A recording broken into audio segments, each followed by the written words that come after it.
Friends, welcome to सरकारी पाठशाला bye फिनीता में। एक ऐसी जगह जहां सरकारी एग्जाम्स मींस गवर्नमेंट एडमिशन कराई जाती है एकदम सही स्ट्रेजी एंड क्लियर कॉन्सेप्ट के साथ। अगर आप भी कर रहे हैं एमपी के वर्ग 3 एग्जाम की तैयारी तो ये वीडियो आपके लिए। क्या आप एमपी वर्ग 3 को लेकर सीरियस है? क्या आप चाहते हैं कि फर्स्ट अटेम्प्ट में सिलेक्शन हो? तो फिर ये वीडियो आपके लिए। सिलेबस के अकॉर्डिंग मैं आपको कराऊंगी subjects wise, unit wise, PYQ series, और हर सवाल का कराऊंगी पोस्टमार्टम, सिर्फ आंसर नहीं, पूरा का पूरा बैकग्राउंड। तो आज हम करने वाले हैं बायोलॉजी की यूनिट 11। बायोलॉजी का यूनिट 11 करने वाले हैं जिसको मैंने काफ़ी पार्ट्स में बांट दिया है। जैसे आपको मैं इसमें 200 क्वेश्चन कराने वाली हूँ। 200 क्वेश्चनों को आपको पूरी के पूरी डीपली और एक्सप्लेनेशन से कराऊंगी।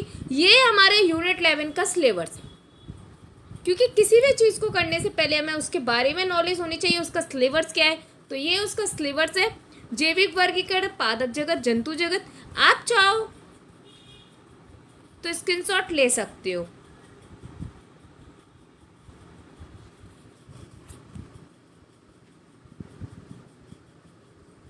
सिलेबस को मैं पूरा इसलिए नहीं पढ़ रही हूँ, आपके पास टाइम कम है, मुझे बिल्कुल भी आपका टाइम वेस्ट नहीं करना है। मुझे कॉन्सेप्ट आपको क्लियर कराने हैं, आपका डाउट क्लियर करने और आपकी सिलेक्शन में आपकी हेल्प करनी है। तो चलिए, ये तो हमारा सिलेबस। अब आगे बढ़ते हैं क्वेश्चन नंबर फर्स्ट की ओर। टाइम ना खराब करते हुए हम जल्दी जल्दी अपना कवर करेंगे, क्योंकि भले ही 1.5 महीना हो लेकिन आप 1 महीना मान के चलिए। तो देखिए, फर्स्ट क्वेश्चन है, 1 मिनट में पेन ले लूँ। हाँ, स्पाइरोगायरा किस समूह का पौधा है? तो स्पाइरोगायरा किस समूह का पौधा है? तो कवक, शैवाल, बायोफाइट या फिर टेरिडोफाइट। तो कौन सा है? तो कौन से समूह का है? तो जी शैवाल। अगर आप चाहो तो मैं इस टाइप से हाईलाइट भी कर देती हूँ आपके लिए कि स्पाइरोगायरा किस समूह का पौधा है, तो वो है शैवाल का। ठीक है, आप चाहो तो इस टाइप से हाईलाइट भी कर दूंगी डाटा को, जिससे आपको रीडिंग करने में और भी हेल्पफुल रहे। ठीक है, तो स्पाइरोगायरा किस समूह का पौधा है? तो शैवाल का। शैवाल को इंग्लिश में एल्गी बोलते हैं। अब देखिए, स्पाइरोगायरा एक बहुकोशिकीय हरा शैवाल है। तो ये कैसा है? हरा शैवाल है। हरा शैवाल है, ठीक है। हरा, इसका रंग कैसा होता है? हरा। इसमें क्लोरोफिल पाया जाता है। तो क्या पाया जाता है? क्लोरोफिल पाया जाता है, इस जिससे यह जल में प्रकाश संश्लेषण कर सकता है। आपको पता है कि पेड़ पौधों में भी क्लोरोफिल पाया जाता है, जिसकी वजह से वो प्रकाश संश्लेषण करते हैं फोटोसिंथेसिस में। तो उसी प्रकार से ये जल में प्रकाश संश्लेषण करता है। और जो धागा होता है, धागा जैसे रेशों में जल में तैरता है, तो ये जल में तैरता रहता है। और मुख्य जनन विधि इसकी क्या है? तो विखंडन करना। विखंडन करना इसकी मुख्य जनन विधि है। ठीक है, ये इसकी ट्रिक दी है। जैसे स्पाइरो, स्पाइरो मतलब स्पाइरल, स्पाइरल को धागा को बोलते हैं, जो कि जल में ये क्या करता है? जल में रहता है, और जो कि शैवाल है ये। ठीक है, अब देखिए आगे पढ़ते हैं। स्पाइरोगायरा किस विधि से जनन करता है? तो किस विधि से जनन करता है? अभी अपन ने पढ़ा था, तो विखंडन विधि से। शैवाल में कौन सा रंग द्रव्य पाया जाता है? तो कौन सा? क्लोरोफिल पाया जाता है। स्पाइरोगायरा की कोशिका भित्ति किससे बनी होती है? तो सेलुलोज की। तो कोशिका भित्ति किससे बनती है? सेलुलोज की। आप मुझे कमेंट में बता देना कि मुझे ऐसे हाईलाइट करके ही आपको समझाना है कि सिर्फ सिंपली हाईलाइट करके नहीं समझाना है, ऐसी ऐसी बस बताना आपको। ठीक है, आप मुझे बता देना अगर हाईलाइट से अगर कोई दिक्कत हो रही हो तो।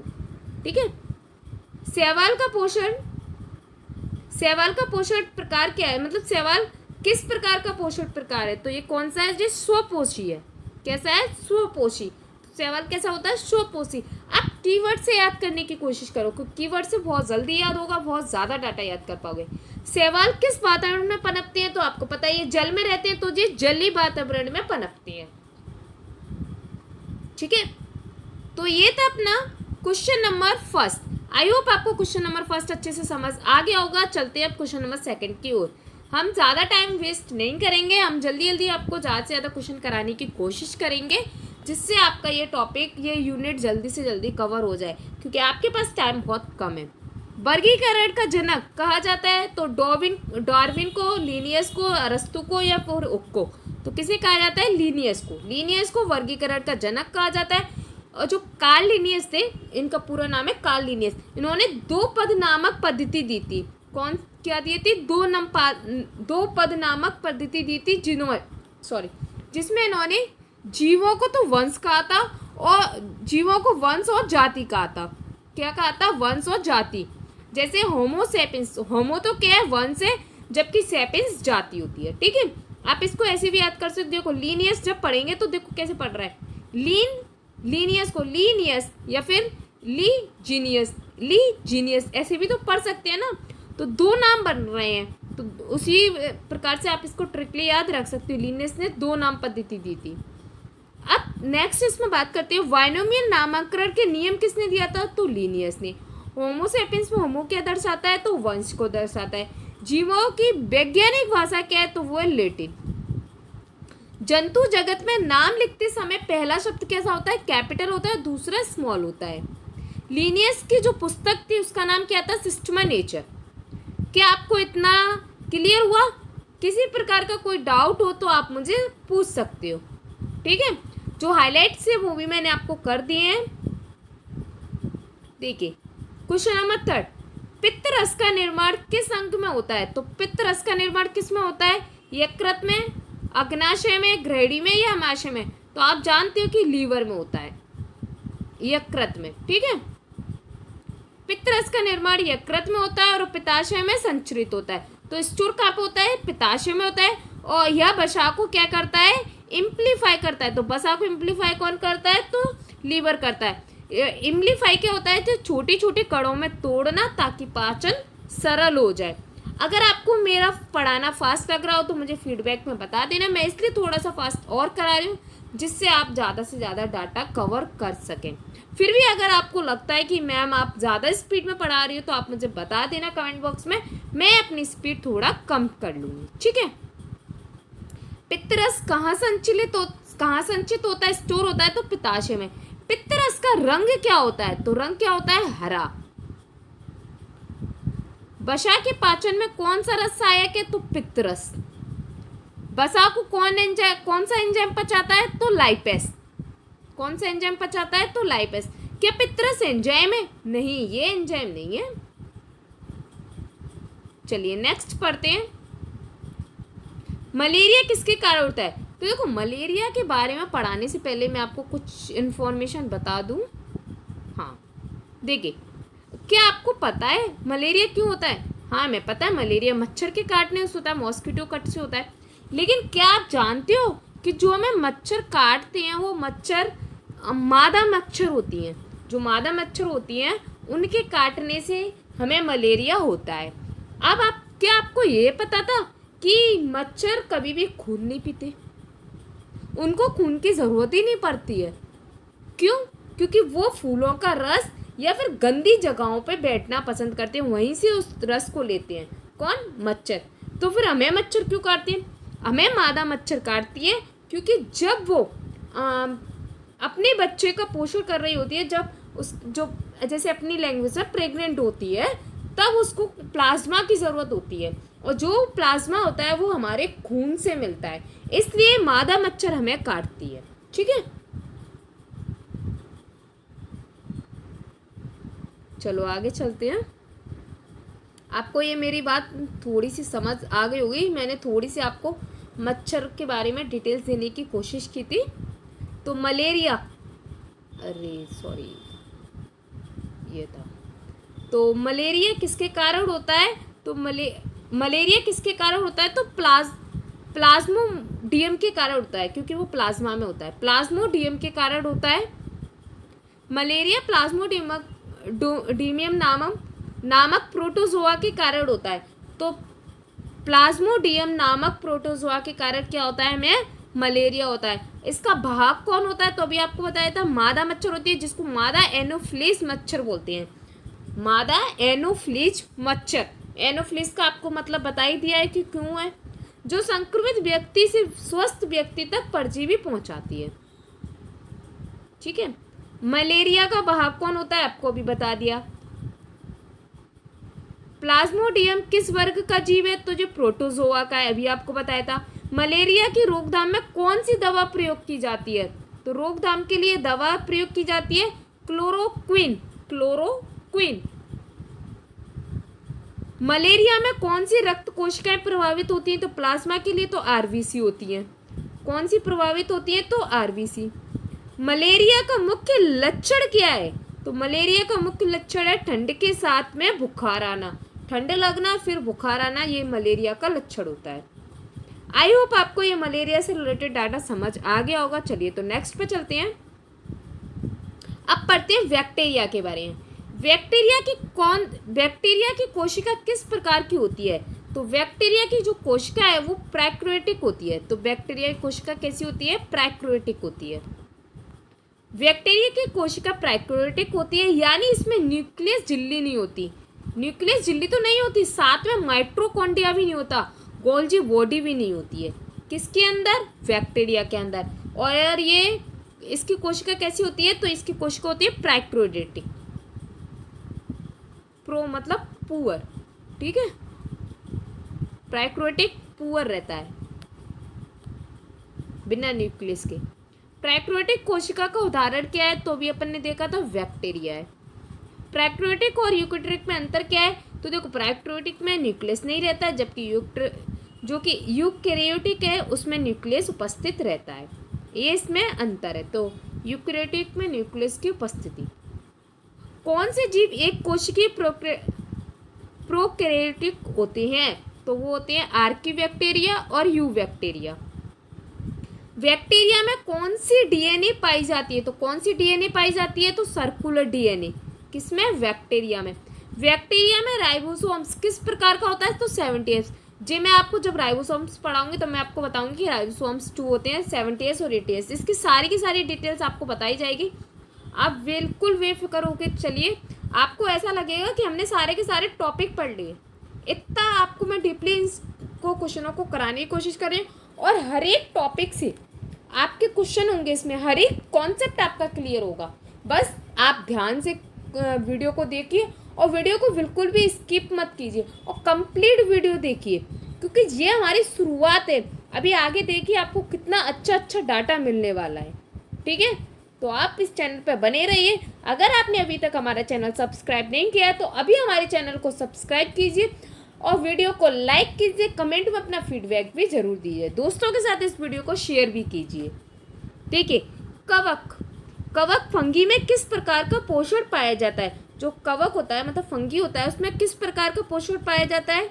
तो पोषण कौन सा होता है? स्वपोषी, परपोषी, रासायनिक स्वपोषी या सहजीवी? तो क्या होता है इसमें? परपोषी होता है। एक्सप्लेनेशन पढ़ते हैं।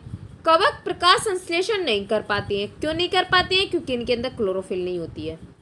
क्या नहीं होती है? क्लोरोफिल नहीं होती है।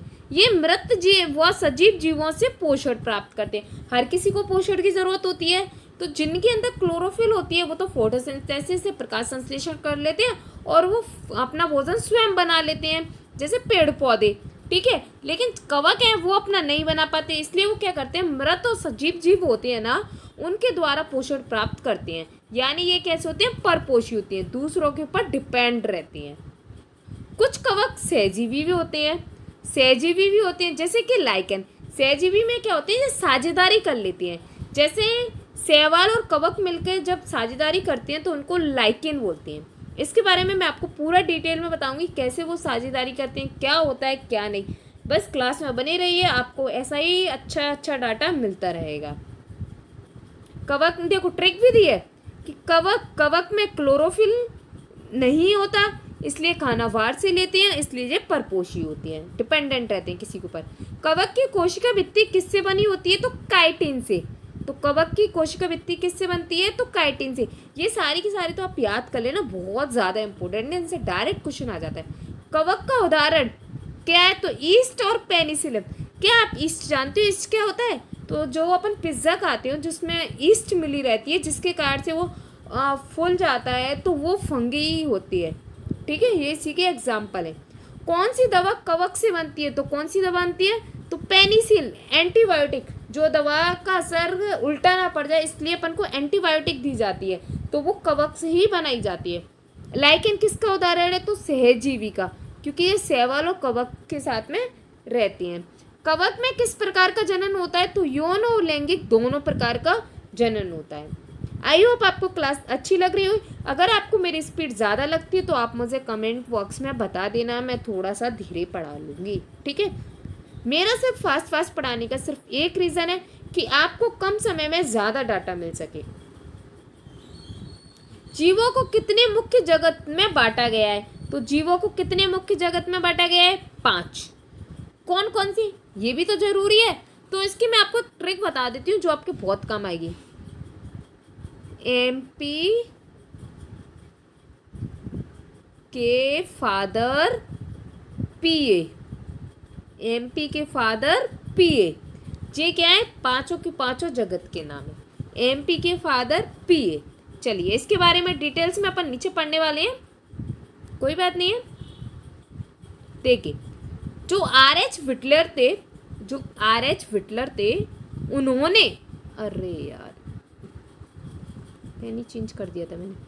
आर.एच. विटलर थे, उन्होंने 1969 में 5 जगत दिए। कौन कौन सी?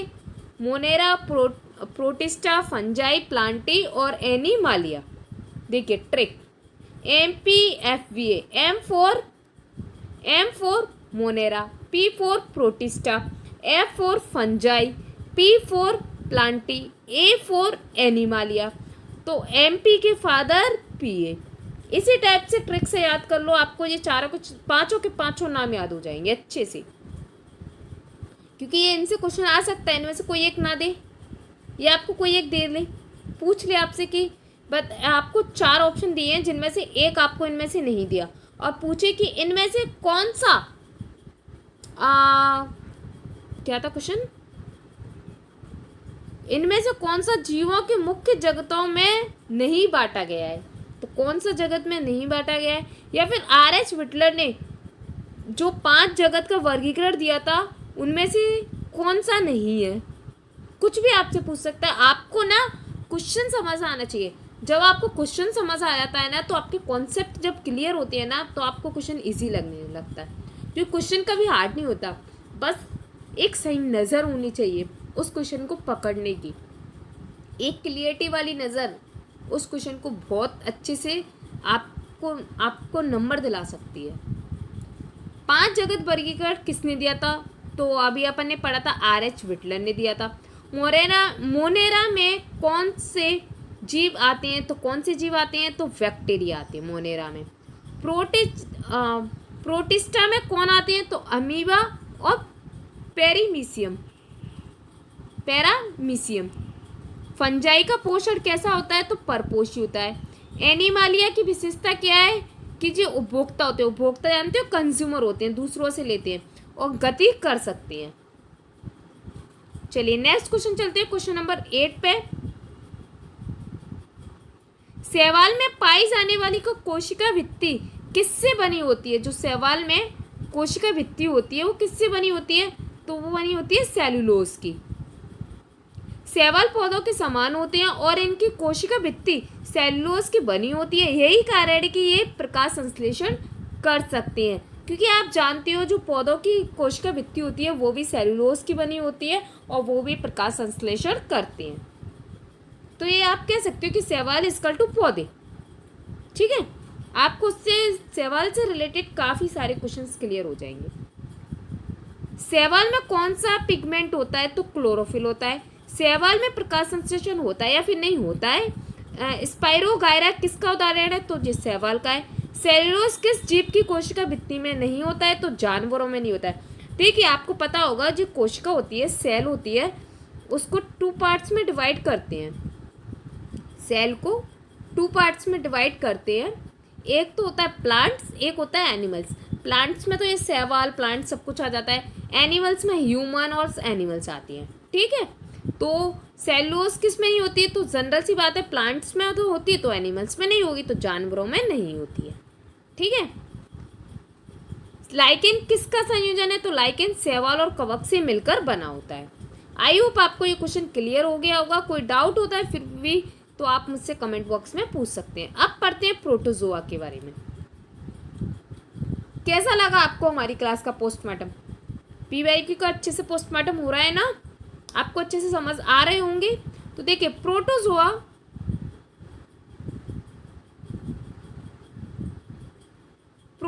का उदाहरण कौन सा है? तो अमीबा, बैक्टीरिया, कवक या स्पाइरोगा। तो ये अमीबा। प्रोटोजोआ एक कोशिकीय यूकैरियोटिक जीव होते हैं। अमीबा, पैरामिज्म और प्लाज्मोडियम इसके उदाहरण है। अभी अपन ने जब प्लाज्मोडियम पढ़ा था तब आपको बताया था कि नहीं। तो प्रोटोजोआ कैसा है, एक कोशिकीय है। इसमें अमीबा, पैरामिज्म और प्लाज्मोडियम होता है। ये जल में पाए जाते हैं। अमीबा का जो जनन होता है वो कैसे होता है, तो द्विभाजन से होता है। द्विभाजन जाते हैं जैसे 2 से 1, 1 से 2, 2 में डिवाइड हो जाती है। ठीक है। पैरामीशियम में गति किससे होती है, तो शीलिया से होती है। प्लाज्मोडियम कौन सी बीमारी फैलाता है, तो जो मलेरिया फैलाता है। प्रोटोजोआ किस जगत में आता है, तो जो प्रोटिस्टा में आता है। क्या प्रोटोजोआ यूकैरियोटिक होती है, हाँ होती है ना, प्रोटोजोआ यूकैरियोटिक्स होती हैं। क्या आपको कोई डाउट है, अगर आपको कोई डाउट होता है तो आप मुझसे पूछ लेना। देखिए क्वेश्चन नंबर 10, लाइकेन किस प्रकार के संबंध का उदाहरण है, तो लाइकेन अभी आपको बताया था लाइकेन सहजीवी होते हैं क्योंकि जो साझेदारी करते हैं किस किस के बीच में, कवक और शैवाल के बीच में, तो ये सहजीवी होते हैं। लाइकेन में शैवाल और कवक दोनों होते हैं। शैवाल प्रकाश संश्लेषण करके भोजन देता है और कवक क्या करता है, जल व खनिज देता है। शैवालों को जल और खनिज देने का काम कौन करता है, कवक करता है। और शैवाल का काम क्या है, ये प्रकाश संश्लेषण करता है और भोजन देने का कार्य करता है। तो ये दोनों साथ में मिलके क्या करते हैं, एक दूसरे से लाभ लेते हैं। ठीक है। लाइट चेन, लव चेन दोनों का साथ साथ लाभ। ठीक है, तो इसलिए सहजीवी। लाइकेन में कौन कौन शामिल होते हैं, तो शैवाल और कवक। सहजीविता का दूसरा उदाहरण क्या है, तो राइजोबियम और दलहनी पौधे। राइबोसोम वगैरह सबके बारे में आपको सब कुछ पढ़ाया जाएगा। थोड़ा धैर्य रखिए, सब कुछ कराया जाएगा और बहुत ही अच्छा डाटा कराया जाएगा जो कि आपको पूरे यूट्यूब पर और या फिर कहीं पे भी आपको अच्छे से नहीं समझाया गया होगा। भले ये यूट्यूब चैनल नया है लेकिन इसका डाटा बहुत काम का है। लाइकेन किस प्रकार के वातावरण में उगता है, तो साफ और प्रदूषण रहित।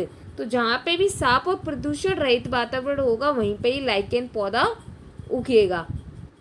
लाइकेन किस प्रकार का सूचक है, तो ये वायु की शुद्धता का। अगर किसी जगह पर वायु शुद्ध है तो वहाँ, अगर किसी जगह पर लाइकेन लगाए तो इसका मतलब है कि वहाँ की वायु शुद्ध है। कवक किस प्रकार का पोषण करता है, तो ये परपोषी है। ठीक है। चलिए क्वेश्चन नंबर 11, मानव शरीर में पाचन की प्रक्रिया की शुरुआत कहाँ से होती है, तो मानव शरीर में देखिए आपको पता है जो अपन खाना खाते हैं वो कहाँ से खाते हैं, मुंह से खाते हैं। तो इसकी शुरुआत भी खाने के मुंह से ही होती है। ठीक है। दांतों के द्वारा तोड़ा जाता है, जो अपनी लार होती है सैलिवा, उसके द्वारा इसको पचाया जाता है। ठीक है। स्टार्च में चेंज करके देखो, पाचन की प्रक्रिया की शुरुआत मुख से होती है, जहाँ दांत भोजन को चबाते हैं और लार में मौजूद टाइलिन। अब आपसे पूछ सकता है लार में कौन सा एंजाइम होता है, तो टाइलिन एंजाइम होता है जो कि कार्बोहाइड्रेट्स को तोड़ने का कार्य करता है। यानी मुख में रासायनिक और यांत्रिक दोनों काम होते हैं। आपसे पूछ सकता है कि रासायनिक और यांत्रिक काम मुख में कौन कौन से कार्य होते हैं, रासायनिक, यांत्रिक, ओनली रासायनिक, ओनली यांत्रिक, वो ये इनमें से कोई नहीं। तो आप लगा के आओगे वो रासायनिक और यांत्रिक दोनों की दोनों कार्य मुख में होती हैं, जहाँ से पाचन की शुरुआत होती है। पेट की शुरुआत मुंह से होती है और खाना वहीं से गया होता है। ये इसकी ट्रिक है। और यहाँ इसके अंत कहाँ पे होता है, तो अंत होता है छोटी आंत में। कहाँ पे होता है, छोटी आंत में, जो कि सबसे लंबा होता है। ठीक है, सबसे लंबी होता है।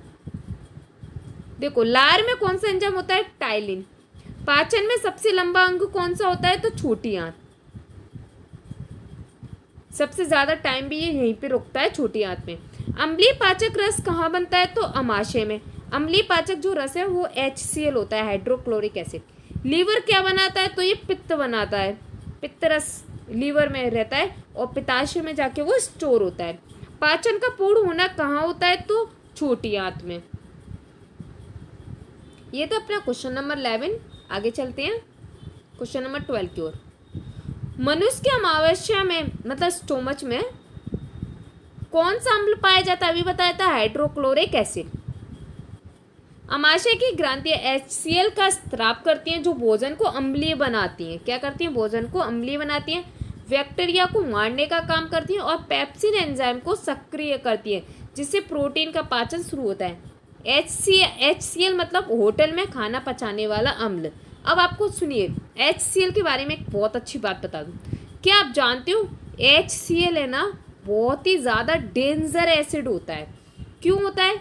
ये एक ऐसा एसिड होता है, अगर ये इसके अंदर किसी भी चीज़ को डाला जाए ना, वो तुरंत के तुरंत एकदम जल जाए। अगर इसके अंदर लोहा भी डालेंगे तो लोहा भी आपको दिखेगा नहीं, इतना जल के उसमें घुल के उसी में मिल जाएगा। इतना हैवी एसिड होता है HCl। फिर आपको लग रहा होगा जी हमारे पेटू में रहता है, मतलब पेट में रहता है, स्टोमच में, तो हमें क्यों नहीं कुछ होता? इसलिए नहीं होता क्योंकि HCl के चारों ओर ना एक वॉल लगी रहती है। उस वॉल के कारण ये हमारे पेट में नहीं फैल पाता है। एक भित्ति होती है, उस भित्ति की वजह से ये पेट में नहीं फैल पाता है। इस वजह से हम इससे बच जाते हैं। जब भी ये फैलता है तो हमें अल्सर जैसी बीमारियां हो जाती हैं। ठीक है, ये इसकी थोड़ी सी नॉलेज थी। आई होप आपको अच्छी लगी हो। देखते चलो आगे वो ये क्या कह रहा है। देखिए, पेप्सिन एंजाइम्स कहाँ काम करता है? तो अमाशय में काम करता है, स्टोमच में काम करता है। HCl किसे सक्रिय करता है? तो पेप्सिनोजन को पेप्सिन में। प्रोटीन का पाचन कहाँ शुरू होता है? तो प्रोटीन का पाचन भी पेट में ही शुरू होता है, अमाशय में। अमाशय की भीतरी परत क्या स्राव करती है? तो वो करती है म्यूकस।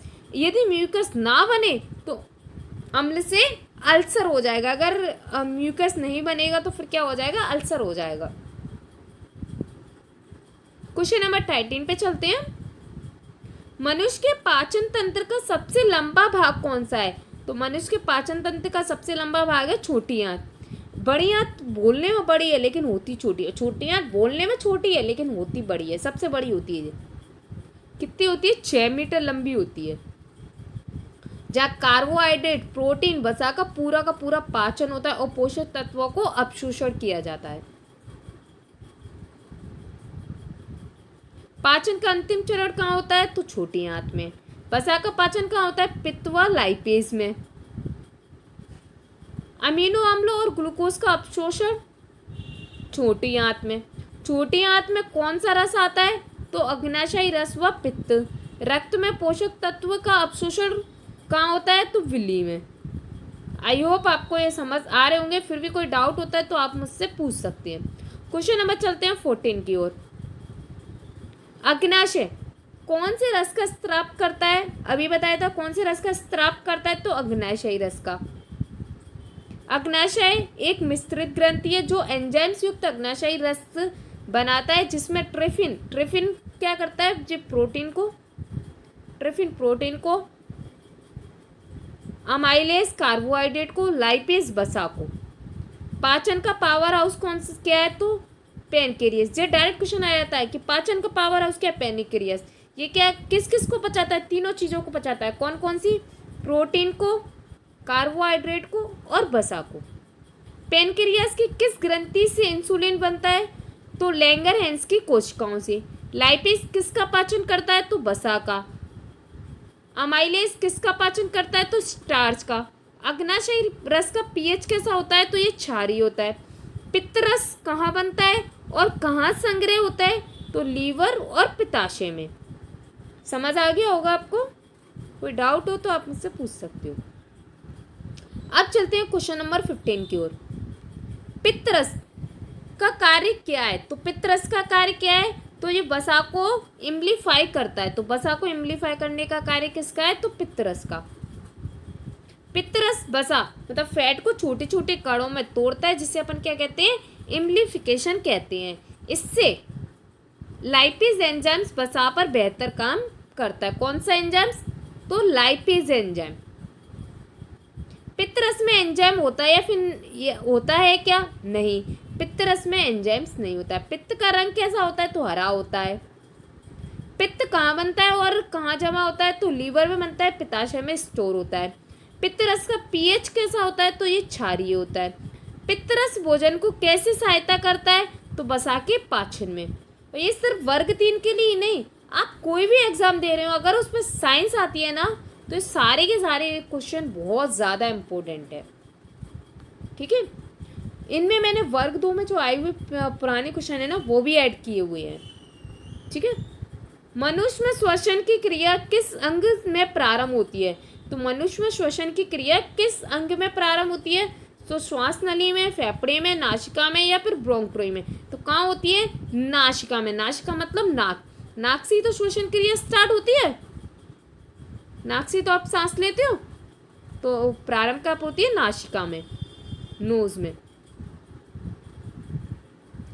श्वसन की प्रक्रिया की शुरुआत नासिका छिद्रों से होती है, जहाँ से वायु अंदर जाती है। नासिका में रोए और सेल्सा मल्स होते हैं जो धूल और रोगाणुओं को रोकते हैं। जो आपने सुना होगा नाक में खोट सा जम जाता है, तो वो जो एक मिनट इसको छोटा कर लूँ मैं। हाँ देखिए, आपने देखा होगा नाक में खोट सा जम जाता है, वो इसी वजह से जमता है। जो यहाँ पे क्या होते हैं, जो रोए और सेल्सस होते हैं, मसल्स होते हैं, जो ऐसे हवा के साथ में अपन हवा सांस के लेते हैं, सिर्फ ऑक्सीजन नहीं लेते।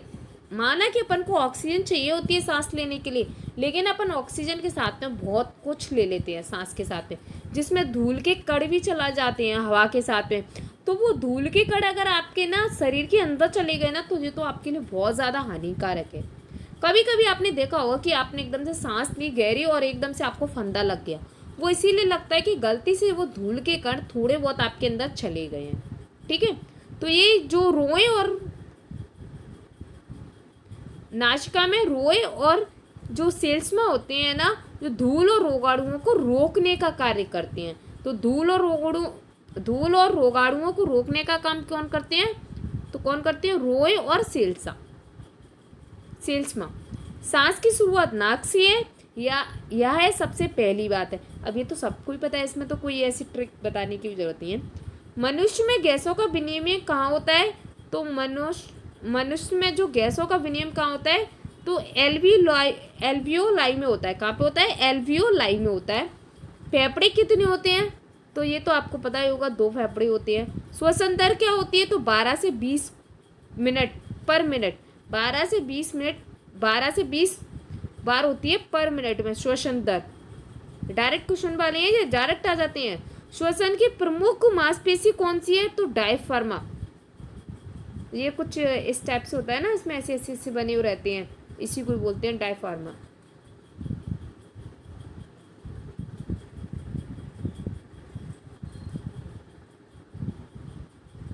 ऑक्सीजन को रक्त में कौन ले जाता है? तो हीमोग्लोबिन ले जाती है। ठीक है, कहाँ पे? रक्त में ऑक्सीजन को। चलिए आगे चलते हैं।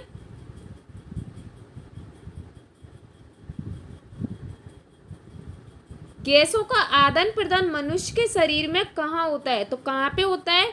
तो ये होता है अल्वियोली में गैसों का आदान प्रदान मनुष्य के शरीर में। अभी कुछ देर पहले आपको बताया था। तो फेफड़ों के अंतिम छोर पर स्थित एल्वियोई वायु की छोटी थैलियां हैं, जहां ऑक्सीजन और कार्बन डाइऑक्साइड का आदान प्रदान रक्त के साथ होता है। जो अपने बॉडी में, देखो अपन ले रहे हैं ऑक्सीजन, लेकिन अपने बॉडी में ऑलरेडी कार्बन होता है, उससे मिलके कार्बन और ऑक्सीजन मिलके कार्बन के अणुओं को बाहर निकालती हैं, जिसे अपन CO2 बोलते हैं। ठीक है, O2 और CO2 का रियल एक्सचेंज होता है एल्वियोई में। तो ये पॉइंट भी बहुत इम्पोर्टेंट है, याद कर लेना इसको। एल्वियोली की दीवार कैसी होती हैं? तो अति पतली और रंध्र युक्त रहती हैं। ठीक है, श्वसन तंत्र की प्रमुख नली कौन सी होती है? तो ट्रेकिया। कौन सी नली होती है? ट्रेकिया। श्वसन की क्रिया किस प्रकार की होती है? तो स्वतः क्रियाशील, खुद से ही करते हैं। ऐसा तो नहीं है कि मुझे अब सोचना पड़ रहा है, मैं सांस ले लूँ, मैं सांस छोड़ लूँ, नहीं, अपने आप होने लगती है, सेल्फ से होती है। तो ऑक्सीजन ले जाने वाला तत्व कौन सा है? तो हीमोग्लोबिन है।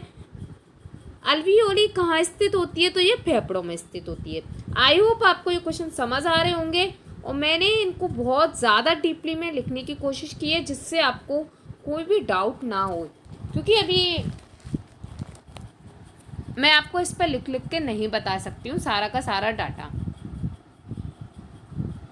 मानव शरीर में रक्त को पंप करने वाला अंग कौन सा होता है? तो जो रक्त को पंप करता है वो कौन सा अंग करता है? तो पंप करने का काम होता है हृदय का। मानव शरीर में रक्त को पंप करने का काम किसका है? तो हृदय का होता है, हार्ट का, दिल का। हृदय एक पेशीय अंग है जो लगातार सिकुड़ता हुआ फैलता है और रक्त को पूरे शरीर में ध्वनियों व शिराओं द्वारा पंप करता है। इसमें 4 कछ होती हैं। कितने कछ होती हैं? 4 कछ होती हैं। ये आपके लिए इम्पोर्टेंट भी है। इसमें हृदय में कितने कछ होती हैं? तो 4 कछ होती हैं और इस शरीर में ध्वनियों व शिराओं द्वारा पंप करता है, ठीक है। और सिकुड़ने और फैलने का काम होता है, रक्त को पूरे शरीर में फैलाने का काम होता है। Heart is hard working pump, क्योंकि ये बिल्कुल नहीं रुकता है। अगर ये रुक गए ना तो आप रुक जाओगे। हृदय में कुल कितने कछ होते हैं? तो हृदय में 4 होते हैं। 2 तो अलिंद होती हैं और 2 निलय होती हैं।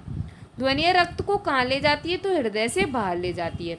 शिराएं कहाँ से रक्त लाती हैं? तो शिराएं कहाँ से रक्त लाती हैं? तो अंगों से हृदय तक ले जाती हैं। कौन? शिराएं। शिराओं का काम क्या है? अंगों से हृदय तक ले जाना। जो ऑर्गन्स होती हैं वहाँ से हृदय तक ले जाने का काम। हीमोग्लोबिन किसका वहन करता है? तो ऑक्सीजन का।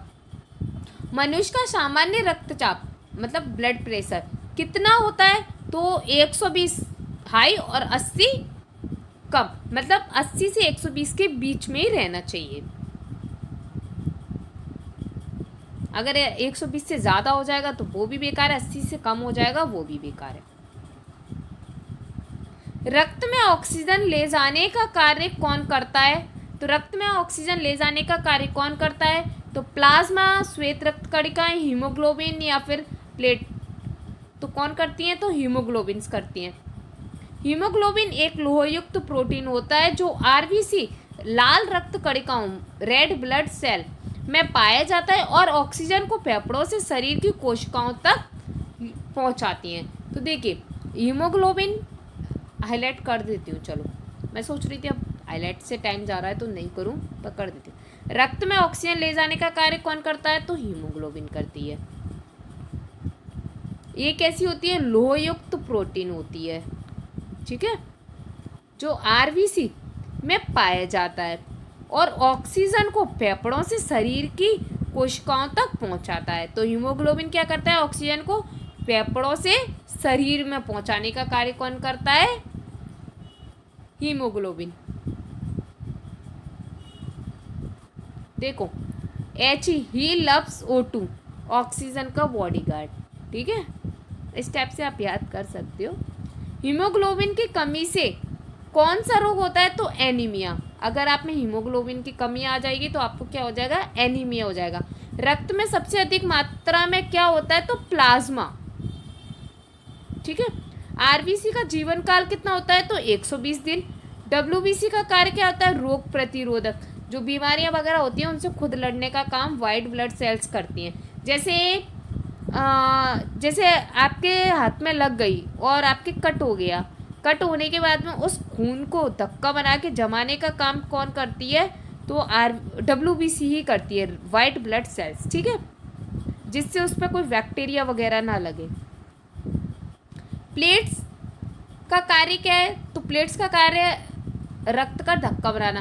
तो डब्ल्यूबीसी के अंदर ही प्लेट्स पाई जाती हैं जिससे रक्त का धक्का बनता है, ठीक है। चलिए नेक्स्ट। आज फर्स्ट क्लास है तो ऐसा करते हैं, आज से 20 क्वेश्चन रखते हैं, नेक्स्ट क्लास से अपन ज़्यादा क्वेश्चन रखेंगे, ठीक है। आज फर्स्ट क्लास है इसलिए 20 क्वेश्चन रख लेते हैं, और अगर कोई दिक्कत हो तो आप मुझे बता सकते हैं। उत्सर्जन तंत्र का प्रमुख अंग कौन सा है? तो फेफड़ा, यकृत है, किडनी है या फिर त्वचा है? तो किडनी है। उत्सर्जन तंत्र का प्रमुख अंग कौन सा है? तो वो है किडनी। देखिए किडनी रक्त को छानकर शरीर से अवांछित पदार्थ जैसे यूरिया बाहर निकालता है। जो रक्त होता है अपना उसको छानती है और जिसमें से यूरिया को वो बाहर निकालती है, जो भी अवांछित जो कि वेस्टेड पदार्थ है उनको बाहर निकालती है। यह मूत्र निर्माण का प्रमुख अंग है। किडनी बॉडी का फिल्टर करती है, ठीक है। मानव में कितनी किडनी होती हैं? तो 2 होती हैं। मूत्र कहाँ संग्रहित होता है? तो मूत्राशय में होता है। नेफ्रॉन क्या होता है? किडनी की कार्यात्मक इकाई होती है। मूत्र किसके द्वारा बाहर निकलता है? तो मूत्र मार्ग से। यूरिया का निर्माण कहाँ होता है? तो यकृत में होता है। ठीक है, अगर आपको कोई डाउट हो तो आप मुझसे पूछ सकते हैं। ये थे हमारे 20 क्वेश्चन। बहुत सारे क्वेश्चंस हैं, अभी मैंने आपको 20 करा दिए हैं। अगर आप चाहते हैं कि मैं आपको रोज सिलेबस के अनुसार PYQ कराऊं तो अभी वीडियो को लाइक करें, कमेंट करें yes ma'am I will join 6 AM class, और चैनल को सब्सक्राइब करें, क्योंकि अब सिलेक्शन को कोई नहीं रोक सकता। सरकारी पाठशाला बाय विनीता मैम, जहाँ PYQ का होता है पोस्टमार्टम। देखिए ये मेरा चैनल है, मुझे अभी चैनल को स्टार्ट किए हुए ज़्यादा दिन नहीं हुए हैं। मैंने ये चैनल स्टार्ट किया था एक मिनट हाँ ले लूँ। ये चैनल है मेरा, इसको मुझे ज़्यादा टाइम नहीं हुआ है। अभी मैंने 28 जून 2025 को ही इस चैनल को स्टार्ट किया है। ठीक है, तो इस चैनल को सब्सक्राइब कर लीजिए, जिससे ज़्यादा से ज़्यादा लोग इस पर जुड़ें, ज़्यादा से ज़्यादा स्टूडेंट, जिससे मुझे भी मोटिवेशन मिले कि हाँ जो मैं करा रही हूँ वो अच्छा डाटा है जिससे स्टूडेंट जुड़ पा रहे हैं। तो इसे ज़्यादा से ज़्यादा लोग सब्सक्राइब कर लीजिए, जिससे ऐसा ही डाटा आपको रोज़ रोज़ मिलता रहे। हमारी वीडियो को लाइक कर दीजिए और कमेंट में अपना फीडबैक दीजिए। अपने दोस्तों के साथ में और स्टडी ग्रुप्स में इस वीडियो को शेयर कीजिए। थैंक यू, मिलती है नेक्स्ट वीडियो में। आई होप अब आपको हमारी वीडियो बहुत अच्छी लगी हो। अपना फीडबैक देना बिल्कुल भी ना भूलें। ऐसी ही मज़ेदार क्लासेस के लिए जुड़े रहिए सरकारी पाठशाला बाय विनीता मैम से। ठीक है, चलिए मिलते हैं नेक्स्ट वीडियो में।